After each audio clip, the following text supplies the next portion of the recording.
اپنے محبوب بندوں کے لیے ذکر فرمائی. اللہ تعالیٰ جو علیم ہے، اللہ تعالیٰ بصیر ہے، سمیع ہے، زندہ فرماتا ہے، موت دیتا ہے، یا اللہ تعالیٰ کی جو بھی صفات ہیں وہ اللہ تبارک و تعالیٰ کی اپنی ذاتی صفات ہیں.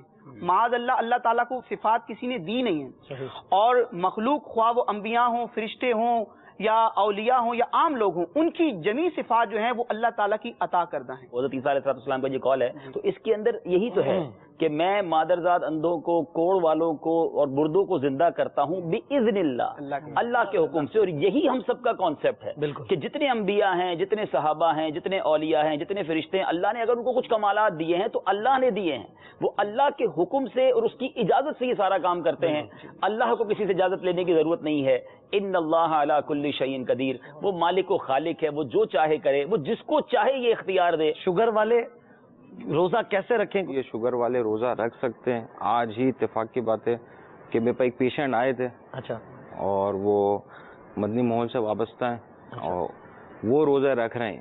رمضان روزے رکھنے سے پہلے ان کا جو شوگر لیول آ رہا تھا ڈاکٹر صاحب 200+ آ رہا تھا. اب انہوں نے روزہ رکھنا شروع کیا ہے تو اب ان کا 120 تک ان کا RBS آنے لگ گیا ہے. شوگر کیا ہے مختصراً، کہ ویسے تو عموماً لوگ جانتے ہی ہیں لیکن نئے ویورز کے لیے؟ عام طور پہ تو یہ کہتے ہیں کہ جی ہمیں شوگر ہو گئی ہے. بیسیکلی شوگر تو ایک نارمل چیز ہے جو ہماری ہر انسان کے جسم کے اندر موجود ہوتی ہے.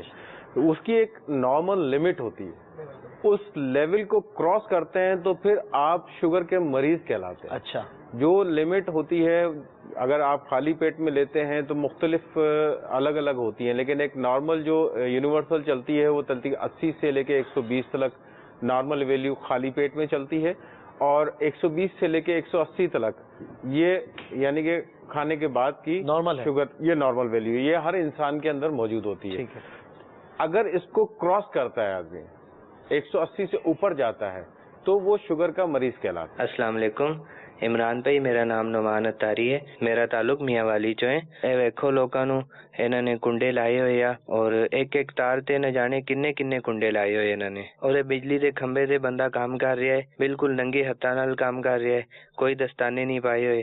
عمران بھائی لوکاں نو سمجھاؤ اس طرح کنڈے نہ لان، سب لوکاں لی پریشانی دا باعث نہ بنن. یہ جو چوری کی بجلی کہلاتی ہے، تو یہ جو بجلی ہے یہ اس کا شرعاً حکم بھی ناجائز کا ہی ہے. یہ کوئی کار ثواب نہیں ہے بلکہ الٹا گناہ گار ہوتے ہیں.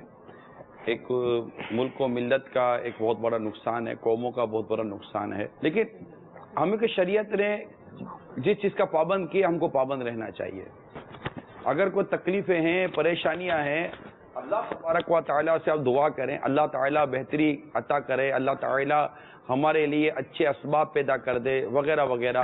لیکن ہمیں ہرگز نہ قانون ہاتھ میں لینے کی ضرورت ہے، نہ شریعت کے جو تقاضے ہیں اس کو ہمیں پامال کرنا چاہیے. اس سے انشاءاللہ تعالی ہمارا ملک بھی ترقی کرے گا، ہماری قوم ترقی کرے گی، ہمارے اندر ایک اچھی چیز پیدا ہوگی کہ ہم مطلب کہ اپنے ملک اور قوم کے اساسوں کی حفاظت کرنے والے ہیں. ہم سب شریعت کے، اسلام و دین کے پابند ہیں. اسلام امن، پیار و محبت کا درس دیتا ہے.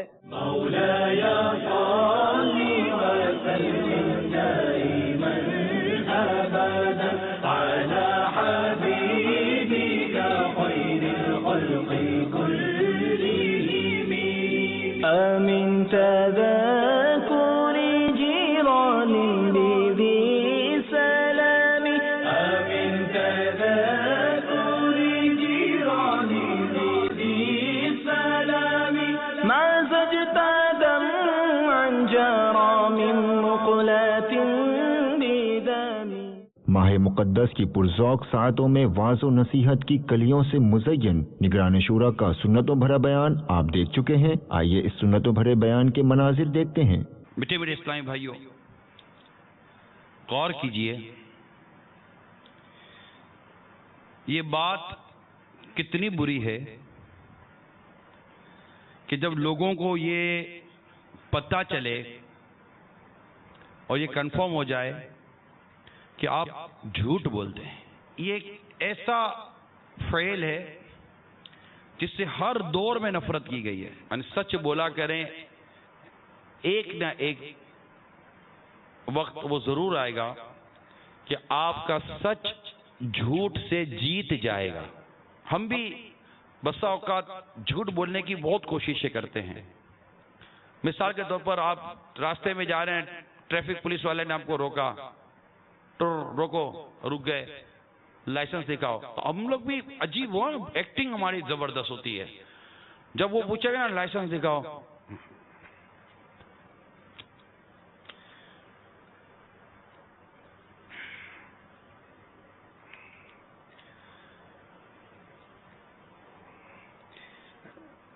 گھر بھول گیا میں یار. اچھا گھر بھول گیا, اچھا کاغذات دکھا دو. وہ ایک ہی بٹوے میں رکھے تھے, لائسنس بھی بھولا, کاغذ بھی بھول گیا. اسی طرح جب ہم آفس پہنچتے ہیں, لیٹ ہو گئے تو صاحب نے پوچھا لیٹ ہو گئے, بس نکل گئی, دوسری بس کا انتظار کر رہا تھا, وہ بس پنچر ہو گئی. اب بس بھی پنچر کر دیتے ہیں, بس کو کھٹاڑا بنا دیتے ہیں, بس کو ایکسیڈنٹ کروا دیتے ہیں. تو کبھی پہنچے گے تو کہیں گے وہ میرا بچہ بیمار ہو گیا, تو کبھی بچہ بیمار کر دیں گے, تو پھر ایک ہفتے کے بعد ایک اور بچہ بیمار کر دیں گے. اتنا جھوٹ, اتنا جھوٹ. یعنی سرکار مدینہ راحت قلب و سینہ صلی اللہ تعالی علیہ وآلہ وسلم نے ارشاد فرمایا, ہر شے مومن کی عادت میں ہو سکتی ہے سوائے خیانت و جھوٹ کے. کہ یہ خیانت و جھوٹ یہ مومن کی عادت نہیں بن سکتی. مومن خائن اور جھوٹا نہیں ہو سکتا. یہ کتنی بڑی بات ہے کہ مسلمان ہو کر جھوٹ کیسے بولے گا یار. یہ مسلمان ہے. جھوٹ تو منافقین کی علامت ہے, جھوٹے تو کفار ہیں. مومن جھوٹا نہیں ہو سکتا. اسی طرح سرکار مدینہ صلی اللہ تعالی علیہ وآلہ وسلم سے ایک بار پوچھا گیا کہ اللہ کے پیارے حبیب صلی اللہ تعالی علیہ وآلہ وسلم, کیا مومن بزدل ہو سکتا ہے؟ ارشاد فرمایا ہاں. عرض کی کیا مومن بخیل ہو سکتا ہے؟ ارشاد فرمایا ہاں. پھر عرض کی کیا مومن جھوٹا ہو سکتا ہے؟ ارشاد فرمایا نہیں, مومن جھوٹا نہیں ہو سکتا. تو میٹھے میٹھے اور پیارے پیارے اسلامی بھائیوں اور مدنی چینل کے ناظرین, یاد رکھیے ہمیشہ سچ بولنے کی عادت پیدا کریں. اس کے بعد دیکھتے ہیں سلسلہ رمضان اللہ کا احسان. ہم بیمار کیوں ہوتے ہیں؟ اس کی کئی وجوہات اور کئی سبب ہیں. ویسے بنیادی طور پر جو بیماری کا سبب ہے, دو طرح سے یوں سمجھ لیں کہ بیماری کے اسباب ہو سکتے ہیں. ایک تو وہ ہے کہ انسان سارے کے سارے معاملات درست کر رہا ہے, کھانے کے آداب بھی جانتا ہے, پرہیز بھی کرتا ہے, دیگر معاملات بھی ساتھ ساتھ ہیں, لیکن تقدیر جو ہے اللہ تبارک و تعالی نے اس بندے کے بارے میں جو لکھ دیا ہے وہ تو ہو کر رہے گا. اب وہ پرہیز بھی کر رہا ہے, کھانے کے اندر بھی اعتدال ہے, دیگر معاملات بھی ہیں, یہ تو یعنی انسان کے بس میں ہی نہیں ہے. لیکن بہت سارے معاملات ایسے ہیں کہ جو اگر انسان اپنا لے تو بیماریوں سے محفوظ رہا جا سکتا ہے. جیسے مثال کے طور پر ایک سبب جو بنیادی طور پر جسے بنیادی سبب کہا جا سکتا ہے وہ ہے کھانا کھانے کے آداب سے واقف نہ ہونا. یعنی اکثر و بیشتر بیماری کا جو سبب ہوتا ہے وہ کھانے کے اندر کمی, زیادتی یا ایسا کھانا کھا لینا جو انسان کے لیے بیماری کا سبب بن سکتا ہے. اس میں بنیادی سبب یہ ہے. دوسرا سبب جو ہے وہ بد پرہیزی ہے, یعنی کسی چیز سے نقصان, کسی چیز کا نقصان دہ ہونا. یہ تجربے سے ثابت ہو چکا ہے, یا کئی بار مثال کے طور پر ایسا کسی شخص نے کیا کہ کوئی چیز کھائی اور اس کے بعد وہ بیمار ہو گیا, تو یہ تجربے سے اس کو پتہ چل گیا. یا کبھی بیمار ہوا اور ڈاکٹر نے, حکیم صاحب نے اس کو فلاں چیز کھانے سے منع کر دیا کہ آپ نے نہیں کھانا, یہ آپ کے لیے پرہیز ہے, کھائیں گے تو نقصان دہ ہے یہ آپ کے لیے. اب ایسی چیز کھا لینا یہ بد پرہیزی ہوگا اور بیماری کا سبب بن جائے گا. تیسرا سبب جو ہے وہ ڈٹ کر کھانا کھانا, یعنی یہ بھی کھانا کھانے کے آداب سے عدم واقفیت ہی کے اندر شامل ہے, لیکن خاص طور پر اس لیے ذکر کیا گیا ہے اس کو کہ کھانے کے آداب سے بھی مطلب سنت کے مطابق کھا رہا ہے, دیگر معاملات ہیں, لیکن کھانا اس قدر ڈٹ کے کھا لیا جس کی وجہ سے بیمار ہو گیا، وہ اب اس کی آگے مزید جو ہے اسباب ہو سکتے ہیں۔ یہ تو نبی پاک علیہ السلام کا کرم ہے، فضل ہے آپ علیہ الصلوۃ والسلام کا کہ آپ نے نہ صرف آخرت کی بہتری کے لیے ہمیں مدنی پھول عطا فرمائے، آپ علیہ الصلوۃ والسلام نے سنت کے ذریعے کہ آخرت یوں بہتر ہوگی، دنیا کی بہتری کے لیے بھی آ کے دو جہاں صلی اللہ تعالیٰ علیہ وآلہ وسلم نے ہماری رہنمائی فرمائی۔ بلکہ بعض غیر مسلموں نے صحابہ کرام علیہ مردوان سے عرض کی کہ تمہارے نبی علیہ الصلوۃ والسلام تمہیں فلاں چیز کا طریقہ بھی سکھاتے ہیں، فلاں چیز کا طریقہ بھی سکھاتے ہیں، تو انہوں نے آر دلانا نہیں چاہا، تو صحابی رسول نے ارشاد فرمایا یہ نبی پاک علیہ السلام کا کرم ہے، فضل ہے کہ آپ علیہ الصلوۃ والسلام ہمیں طہارت کے مسائل بھی بیان فرماتے ہیں کہ پاک رہنا ہے تو یوں رہنا ہے، طہارت حاصل کرنی ہے تو یوں حاصل کرنی ہے۔ تو یہ نبی پاک علیہ السلام کا فضل ہے، احسان ہے آپ علیہ الصلوۃ والسلام کا۔ آپ چاہتے ہیں کہ میرا امتی کھانا کھائے تو وہ بھی اس انداز میں کھائے کہ اس کا کھانا کھانا بھی عبادت بن جائے، جو ضرورت تھی وہ بھی اگر شریعت کے مطابق عمل کیا جائے وہ بھی عبادت کے اندر شامل ہو جائے گی، اس پر بھی اللہ تبارک تعالیٰ اجر اور ثواب عطا فرمائے گا۔ تو یہ اللہ تبارک تعالیٰ کا فضل و احسان ہے۔ آقا دو جہاں صلی اللہ تعالیٰ علیہ وآلہ وسلم نے خود کھانا کھا کر بھی بتایا اور خود ارشاد فرما کے بھی بتایا کہ کھانا کھانے کا یہ ادب ہے، یہ طریقہ ہے۔ حضرت سیدنا امیر آپ کی بات میں ایک چیز ایڈ کر دیتا ہوں کہ نبی کریم صلی اللہ تعالی علیہ وآلہ وسلم کا ایک فرمان کہ جب بندہ کھانا کھایا تو اس میں پیٹ کے جو ہے وہ 3 حصے کر لے، ایک جو ہے وہ کھانے کے لیے، ایک جو ہے وہ ہوا کے لیے، ایک جو ہے وہ پانی کے لیے۔ تو اس کو جب کسی غیر مسلم طبیب نے، راشد بھائی پڑھا، امام غزالی فرماتے ہیں، تو اس نے کہا کہ یہ کلام ساری حکمت کو جامع ہے، یعنی حکمت جو طبابت ہوتی ہے اس کو یہ جامع ہے۔ اور پھر دوسرا اور بھی اللہ تعالیٰ نے بھی ارشاد فرمایا ہے کلوا واشربوا ولا تسرفوا، سبحان اللہ، کھاؤ پیو اور بیجا خرچ مت کرو، یعنی زیادتی جو ہے وہ انگلش کا جو ہے وہ مقولہ بھی ہے معروف، ہمارے معاشرے کے اندر لوگ کہتے بھی رہتے ہیں access of every thing is bad, کہ زیادتی ہر چیز کی نقصان دہ ہوتی ہے۔ کھانے کے اعتبار سے کھانا ڈٹ کر کھائے گا، زیادہ کھائے گا، ضرورت سے زیادہ کھائے گا تو اس کے اندر نقصان کا اندیشہ ہے، اپنا ہی نقصان کرے گا۔ اور بعض لوگ کہتے ہیں کہ بھئی مطلب کھانا دوسروں کا ہے، پیٹ تو جو ہے وہ اپنا ہے، تو اس کا بھی خیال کرنا چاہیے۔ تو بہت حد تک ہم بیماری سے محفوظ رہ سکتے ہیں جب ہم کھانا کھانے کے آداب سے واقف ہوں، اور جو نبی پاک صلی اللہ تعالیٰ علیہ وآلہ وسلم نے طریقہ ہمیں ارشاد فرمایا اس کے مطابق اگر کھائیں گے تو انشاءاللہ الرحمن بہت ساری بیماریوں سے ہم محفوظ رہیں گے۔ حضرت سیدنا عمر فاروق رضی اللہ تعالیٰ عنہ فرماتے ہیں کہ تم پیٹ بھر کر کھانے پینے سے بچو، کیونکہ یہ جسم کو خراب کرتا، بیماریاں پیدا کرتا اور نماز میں سستی لاتا ہے۔ فرمایا اور تم پر کھانے پینے میں میانہ روی لازم ہے، ایسا نہیں کہ بالکل ہی کھانا چھوڑ کر بیٹھ جائے کہ یہ میں کھانا ہی نہیں کھاؤں گا، یا اس قدر زیادتی کے ساتھ کھاتا ہے کہ جو نقصان کا جس کے اندر قوی امکان ہے۔ فرمایا میانہ روی لازم ہے تم پر، کیونکہ اس سے جسم کی اصلاح ہوتی اور فضول خرچی سے نجات ملتی ہے، یعنی وہ دنیاوی فائدہ بھی ہے اور صحت بھی جو ہے وہ اچھی رہے گی۔ اس کے بعد آپ نے دلچسپ اور معلومات پر مشتمل سلسلہ رمضان ماہ غفران ملاحظہ کیا، آئیے اس کے مناظر دیکھتے ہیں۔ سیدہ فاطمہ رضی اللہ تعالی عنہا خاتون جنت ہیں اور پیارے آقا علیہ الصلوۃ والسلام کی آنکھوں کا چین۔ اس میں ان کی سیرت کو اگر غور سے دیکھا جائے نا تو 2 چیزیں بڑی ابھر کر سامنے آتی ہیں، یعنی ایک جو پردے کی بات کی ہے کہ اہل محشر یعنی محشر کے دن بھی اسپیشل اہتمام ہوگا۔ بی بی فاطمہ رضی اللہ تعالی عنہا کو پردے سے پیار کتنا تھا، دنیا بھر میں ہو سکتا ہے ہماری اسلامی بہنیں ہمیں سن رہی ہوں، اور بات بڑی انہوں نے اچھی کی ہے، نہ کرنا اور ہے اور اس کو نہ ماننا اور ہے۔ بندہ گلٹی تو فیل کرے نا، اگر کوئی غلطی کر رہا ہے، گناہ کرنا بہت بری بات ہے، لیکن احساس گناہ تو ہونا، احساس گناہ ہی بندے کو توبہ پہ مجبور کرتا ہے۔ یعنی اگر کوئی نماز نہیں پڑھ رہا، اگر کوئی روزہ نہیں رکھ رہا، بہت برا کر رہا ہے، لیکن دل کے کسی کونے میں اگر یہ صرف برا جان رہا ہے نا تو انشاءاللہ یہی احساس گناہ اسے کبھی روزہ رکھنے پر، کبھی نماز پڑھنے پر، کبھی نیکی کی طرف آنے پر مجبور کر دے گا۔ لیکن اگر کوئی کہتا ہے میں جو کر رہا ہوں ٹھیک کر رہا ہوں، پھر کس بات کی توبہ، پھر کس بات کا یو ٹرن ہوگا؟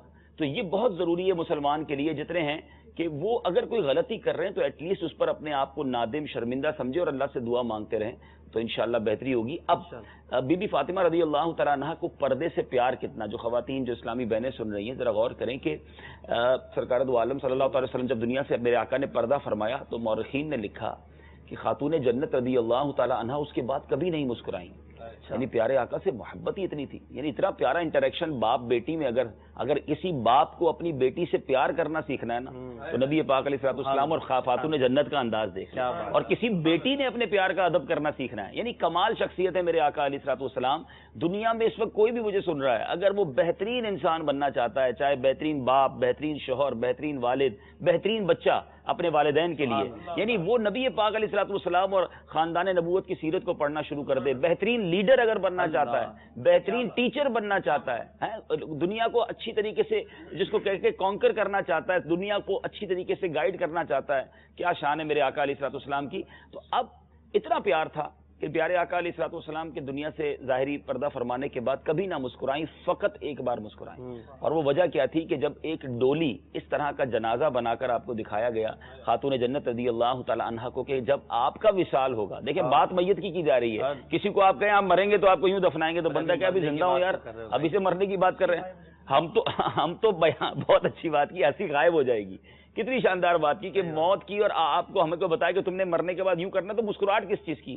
مگر کمال دیکھو خاتون جنت کا کہ وہ وہاں مسکرا رہی ہیں. کیوں مسکرا رہی ہیں؟ کہ ان کو یہ احساس ہو گیا کہ میرے جنازے کو بھی کوئی اب غیر مرد نہیں دیکھ سکے گا. یہاں اسلامی بہنوں کے لیے ذرا گھر والے مجھے غور سے سنیے گا، اسلامی بھائی بھی سنیں اور فیملی اگر ہے تو غور سے سنیں کہ ایک حدیث پاک کا مضمون کچھ اس طرح ہے کہ نبی پاک علیہ الصلوۃ والسلام نے فرمایا کہ ایک وقت ایسا آئے گا کہ بندہ اپنے گھر والوں کے ہاتھوں ہلاک ہوگا. گھر والے نہ ہوئے، مطلب بچے بیوی بچے نہ ہوئے تو ماں باپ کے ہاتھوں ہلاک ہوگا، وہ نہ ہوئے تو رشتہ داروں کے ہاتھوں ہلاک ہوگا. صحابہ کرام علیہ رضوان نے عرض کی یا رسول اللہ صلی اللہ تعالی علیہ وسلم ایسا کیسے ممکن ہے کہ کوئی اپنے گھر والوں کے ہاتھوں ہلاک ہوگا؟ ارشاد فرمایا کہ اس کے گھر والے، اس کی فیملی کے جو ممبران ہوں گے اسے اس کی کم روزی پر آر دلائیں گے اور آخر کار وہ ان کے پریشر میں آ کر گناہوں کی طرف، اللہ کو ناراض کرنے والے کاموں میں لگ جائے گا اور پھر انہی کے ہاتھوں وہ ہلاک ہوگا. آج یہی تو ہو رہا ہے. آج اگر کسی کا شوہر، کسی کے والد، کسی کے بھائی کم کماتے ہیں، تھوڑا کماتے ہیں، تو گھر میں صبر کی بجائے اسلامی بہنوں کی طرف سے، فیملی کی طرف سے اتنا پریشر ہوتا ہے کہ تم نے ہمارے لیے کیا ہی کیا ہے. اس نے دیکھو اتنا بڑا گھر بنا لیا، اس رشتہ دار نے اتنی اچھی گاڑی لے لی، اس نے دیکھو اتنا زبردست فرنیچر بنا دیا. کسی کے گھر دعوت جائیں تو واپس آ کر مرد کی شامت ہوتی ہے کیونکہ گھر والے اس کا گھر دیکھ کر آگے ہوتے ہیں، اس کے کپڑے دیکھ لیے، اس کا فرنیچر دیکھ لیا، اس کی گاڑی دیکھ لی. ہال سے باہر نکلے اس کو تو مبارکباد دی، اب شوہر رو رہا ہوتا ہے کہ میری خیر نہیں ہے. اب گھر جا کے مجھے کہیں گے دیکھو اس نے شادی میں کتنا اچھے کھانے بنائے، کتنا زبردست فرنیچر تھا، ہم نے اپنے بیٹے کی شادی اس سے اچھی کرنی ہے. یہ نہ کریں. دیکھیں خدا را یہ نہ کریں. آپ اپنے شوہر کو، اپنے والد کو، اپنے بھائی کو گویا مجبور کر رہے ہیں حرام کمانے پر. اور آپ نے دیکھا ہوگا کہ کئی گھر والے پھر بعد میں سر پکڑ کر روتے ہیں. میں خود ایک فیملی کو جانتا ہوں، بڑے نارمل سا جیتے تھے، پریشر کریٹ ہوا، بیٹے نے حرام کمانا شروع کیا. اب وہ جو جوئے کا کام ہوتا ہے، کیا ہوتا ہے یہ جو کرکٹ میچ کا سٹا وغیرہ، آپ یقین کریں تھوڑے دنوں میں اس کے آگے ریل پیل. ہم سارے حیران ہو گئے کیونکہ وہ ہمارے قریب کے تھے. بڑی بڑی گاڑیاں، بڑے بڑے گھر، اور ایک وقت آیا کہ وہ سب لٹ گیا. گھر میں اب گھر بھی بک گیا اور اب سر پچھتائے کیا ہوا جب چڑیا چگ گئی. خیر ایسے لوگ پھر جیلوں میں بھی جاتے ہیں جو چوری کرتے ہیں، جو ڈاکہ ڈالتے ہیں، جو غلط کام کرتے ہیں. آپ کیا اپنے گھر کے سربراہ کو یہ جملہ بھی کہا جاتا ہے تم چوری کر کے لاؤ، کچھ بھی کر کے لاؤ، ہماری چیزیں پوری ہونی چاہیے. ہاں میں نے ایک روایت پڑھی تھی، کتاب میں لکھا تھا شاندار بات کہ پہلے زمانے کی عورتیں ایسی ہوتی تھی کہ جب مرد کمانے جاتا تھا نا تو اس کی جملہ کہتی تھی کہ دیکھو حلال کما کر لانا، حرام مت لانا. ہم تھوڑا برداشت کر سکیں گے، جہنم کی آگ برداشت نہیں کر سکیں. اللہ کرے کہ ہم سپورٹیو بنیں. بلکہ میں یہاں تو ایک میسج دینا چاہوں گا کہ اگر آپ کو کبھی فیل ہو نا کہ آپ کو پتا ہے آپ کے شوہر کی، آپ کے بچوں کے ابو کی، آپ کے بھائی کی، والد کی کتنی تنخواہ ہے، اور اگر پیسے زیادہ آنے لگ گئے ہیں، اچانک چیزیں آنے لگ گئی ہیں، تو آپ کا الارم بج جانا چاہیے کہ یار پہلے روک لیں اس کو، آپ کدھر سے لا رہے ہیں، یہ کہیں رشوت، کہیں ڈکیتی، کہیں برا کام تو نہیں ہو رہا. آپ کہہ رہے ہیں آ ہی رہا ہے نا، آنے دو. ایسا نہ کریں. قاسم صاحب نے بڑی پیاری بات تربیت اجتماع میں فرمائی تھی نا، جب وہ مال زیادہ آتا ہے تو باپ پوچھتا نہیں ہے، ماں پوچھتی نہیں ہے، بیوی پوچھتی نہیں ہے، بلکہ وہ خوش عشرت کر رہے ہوتے، خوش ہو رہے ہوتے. جب کرپشن گھر میں بڑھ جاتی ہے اور پھر وہ جیل جاتا ہے تو پتہ چلتا ہے کہ گھر میں یہ کام ہو گیا. اور اس کی بڑی وجہ ہماری طرف سے پریشر ہوتا ہے. ایک آخری بات کر دیتا ہوں، روایتوں میں آتا ہے جو اللہ کے تھوڑے دیے پر راضی ہو جاتا ہے، جو اللہ کے تھوڑے دیے پر راضی ہو جاتا ہے، اللہ کریم اس کے تھوڑے عمل پر راضی ہو جاتا ہے. دعوت کا پروگرام چل رہا ہے الحمدللہ. اس میں سوال عرض ہے کہ جماعت کے لیے تکبیر فرض ہے یا واجب؟ اگر کوئی تکبیر غلط پڑھتا ہے اور جماعت کھڑی ہو جاتی ہے، نماز بھی ہو جاتی ہے، تو کیا نماز ہو جائے گی؟ تکبیر ضروری ہے، مگر اس اعتبار سے ضروری نہیں ہے جیسے انہوں نے کہا اگر بالفرض کسی نے تکبیر غلط پڑھی یا کسی نے تکبیر نہ پڑھی اور جماعت کروا دی تو جماعت ہو جائے گی. ٹھیک ہے, اس کی تاکید ہے, اقامت پڑھنا ضروری ہے. یہاں تکبیر سے مراد اقامت ہے, تکبیر تحریمہ نہیں, اقامت مراد ہے ان کی. تکبیر تحریمہ تو ضروری ہے, وہ تو اگر نہیں کہیں گے تو نماز نہیں ہوگی. یا ان کی اقامت مراد ہے کہ اقامت اگر نہ پڑھی گئی تو جو جماعت ہوئی ہے, جو نماز ہوئی ہے, وہ نماز ہو جائے گی, مگر اس کو ترک کر دینا برا ہے. ٹھیک ہے, ٹھیک ہے. یہ پوچھنا چاہتے ہیں کہ صبح فجر کی نماز کے ٹائم جب جماعت کھڑی ہوتی ہے تو اس میں جماعت میں شامل ہونا چاہیے یا پہلے اپنی سنت ادا کرنا چاہیے؟ جی, جماعت کھڑی ہو گئی ہے فجر کی تو اپنی سنتیں پڑھیں یا جماعت میں شامل ہو جائیں. فجر کی جو سنتیں ہیں اس کی بہت زیادہ تاکید آئی ہے, علماء نے اس کو قریب واجب لکھا ہے. ٹھیک ہے, تو اس میں علماء نے یہی صورت بیان کی ہے کہ جب آپ نماز کے لیے گئے, عمومی طور پر ہمارے ہاں جس جگہ پہ ہم نماز پڑھتے ہیں امام کی عادت بھی پتہ ہوتی ہے کہ وہ کتنی طویل قرات کرتا ہے. ٹھیک ہے, پھر اگر دوسری رکعت ہے اور ہمیں پتہ ہے کہ امام صاحب دوسری رکعت میں مختصر سی جو ہے وہ تلاوت کرتے ہیں, اور ایسی صورت میں میں سنتیں پڑھنے کے لیے کھڑا ہوں گا اور امام صاحب سلام پھیر دیں گے, تو ایسی صورت میں اس پہ یہی لازم ہے کہ نماز میں شامل ہو جائے. یعنی مختصر اس کا جواب یہ کہ اگر اس کو اس بات پر اعتماد ہے کہ سنتیں پڑھ کے امام کے سلام پھیرنے سے پہلے پہلے جماعت میں شامل ہو جائے گا تو سنتیں پڑھے, سنتوں کی ادائیگی کرے, پھر فرائض میں شامل ہو جائے. اور اگر معلوم ہے کہ ایسا نہیں ہو سکے گا, سنتیں پڑھوں گا تو امام صاحب سلام پھیر دیں گے, تو پھر نماز میں شامل ہو جائے. یعنی سلام پھیرنے سے پہلے پہلے شامل ہونے کا یقین ہو تو سنتیں پڑھ جی. جی, اس میں یہ تھوڑی سی ایک اور بات بھی میں ایڈ کر دوں. عمومی طور پر ہوتا یہ ہے کہ جب اس کیفیت میں لوگ نماز میں پہنچتے ہیں کہ امام صاحب تشہد میں بیٹھے ہیں, اب وہ سلام پھیرنے والے ہیں, تو یوں ہی وہ اللہ اکبر کہتے ہیں, بعض اوقات امام صاحب سلام پھیر دیتے ہیں. اگر کسی کے ساتھ ایسا ہوا تو اس کو جماعت نہ ملے. اللہ اکبر کہہ کے جب یہ بیٹھ جائے گا تشہد میں, پھر اگر امام نے سلام پھیرا تو پھر ہم کہیں گے اس کو جماعت مل گئی ہے, اب یہ اپنی نماز کو کمپلیٹ کرے. اب آپ نے فرمایا کہ اگر یہ فیلنگز ہیں, یہ خیال ہے کہ امام سلام پھیر دیں گے اور میری سنتیں کمپلیٹ نہیں ہوں گی تو بہتر یہ کہ جماعت میں شامل ہو. اب جماعت میں شامل تو ہو گیا, سنتوں کا کیا ہوگا؟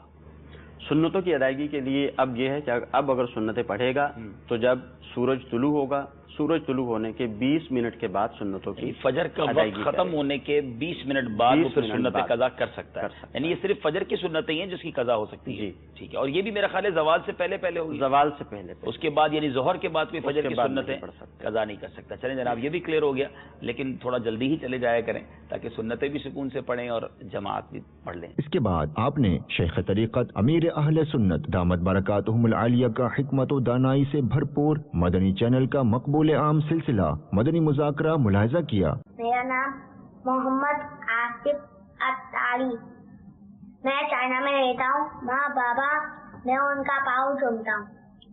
جب وہ سو رہے ہوں گے یا اٹھے ہوں گے, جیسے بھی چوم لو, رائٹ پاؤں چومو یا لیفٹ پاؤں چومو, آپ فرمائیے. ماشاء اللہ, یہ سو رہے ہوں یا جاگ رہے ہوں, اپنے پاؤں چومنے ہیں, اور رائٹ چومنے یا لیفٹ چومنے. جو آسانی سے آپ کی ترکیب میں جو لیگ آ گیا نا وہ چوم لے. امی ابو دونوں کے پاؤں چوم سکتے ہیں. امی کے پاؤں کے بارے میں تو روایت ہے کہ جس نے ماں کے قدم چومے اس نے جنت کی چوکھٹ کو بوسا دیا, یعنی جنت کے گیٹ کو چوما. تو باپ کے بھی پاؤں چوم سکتے ہیں, اس میں بھی ثواب ملے گا.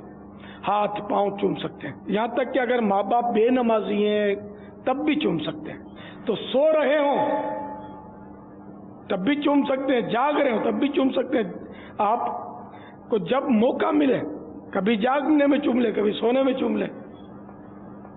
لیکن ماں باپ کے دل میں اولاد کی محبت کب بڑھے گی کہ جب ان کو پتہ چلے گا کہ اس نے ہاتھ پاؤں چومے, تو سوتے میں پتہ نہیں چلے گا. تو آپ کو بولنا پڑے گا کہ میں نے آپ کے پاؤں چومے تھے. بعض ماں باپ منع بھی کرتے ہیں, نہیں چومنے دیتے. ماں باپ کو چاہیے اولاد ہاتھ پاؤں چومتے تو چوم لیتے.